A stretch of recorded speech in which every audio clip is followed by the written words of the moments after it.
اس کے لیے میں کہتا ہوں سائیں جی ایم سے سندھ کا بہت بڑا انسان ہے. یعنی شاعری میں، فلسفے میں شاہ لطیف بہت بڑا انسان ہے. شہنشاہی ادوار کے لڑائیوں میں، جنگوں میں راجہ طاہر بہت بڑا انسان ہے. دودو سمرو بہت بڑا انسان ہے. شاہ عنایت شہید بہت بڑا انسان ہے. مخدوم بلاول بہت بڑا انسان ہے. مگر جدید سندھ کی سیاست میں، جدید سندھ کی فلسفی میں، جدید سندھ کی اقتصادیات میں، جدید سندھ کے تشکیل نو میں سائیں جی ایم سے سب سے بڑا انسان ہے، کیونکہ اس نے 5ویں فیکٹر کا سوشل سائنس کے اصولوں کے مطابق 5ویں فیکٹر کو ڈسکور کیا کہ یہ اگر نہ ہو تو سندھ کی تکمیل نہیں ہوگی. تشکیل تو ہوئی ہے، تکمیل کبھی نہیں ہو سکتی. تو میں آپ کو بتاؤں اردو آبادی کو کہ میرے بھائی، آپ کو فطرت کی طرف سے کون سا وطن ملا ہوا ہے جس کے لیے آپ صوبہ یا وطن بنائیں گے؟ کون سی تاریخ ہے، کون سی تہذیب ہے؟ مطلب ناراض نہ ہوں. آپ کو اس دھرتی میں جو ہے وہ جذب ہونا ہے، بالکل اسی طرح جس طرح شاہ لطیف اور اس کے بڑے جذب ہو گئے، بالکل اسی طرح جس طرح خود سائیں جی ایم سے جذب ہو گیا، بالکل اس طرح جس طرح میں اور میرے بڑے جذب ہو گئے، شیخ ایاز کے بڑے جذب ہو گئے. بزرگان، آپ کو بھی جذب ہونا ہے. اور آپ جو ہے وہ صرف کراچی کو اپنا کیوں سمجھتے ہیں؟ کشمور تک پوری سندھ کو اپنا سمجھیں نا. آپ جذب ہو جائیں، نکلیں اس مہاجر شاونزم سے. کوئی مہاجر قومیت نہیں ہوتی، کوئی مہاجر ذات تک نہیں ہوتی.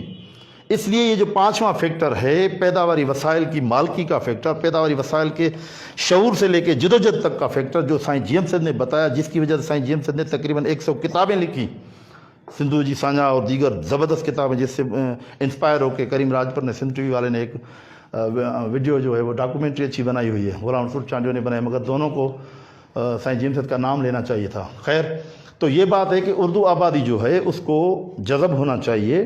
باقی وہ اپنی شناخت کے لیے، ایک اپنے تسلسل کو بحال رکھنے کے لیے اگر گھر میں اردو بھی بات کریں، بولیں، تو ہمیں کوئی اعتراض نہیں ہے. جس طرح بلوچی بولی جاتی ہے، سرائکی بولی جاتی ہے، کچھی، کاٹھیاواڑی، ڈھاٹکی، پتہ نہیں کتنی لینگویجز بولی جاتی ہیں. جیکوباد کے سمرو فیملی سرائکی بولتی ہے، مورو کے سولنگی سرائکی بولتے ہیں، گھوٹکی کے تمام سندھی لوگ سرائکی بولتے ہیں. کوئی مسئلہ نہیں ہے.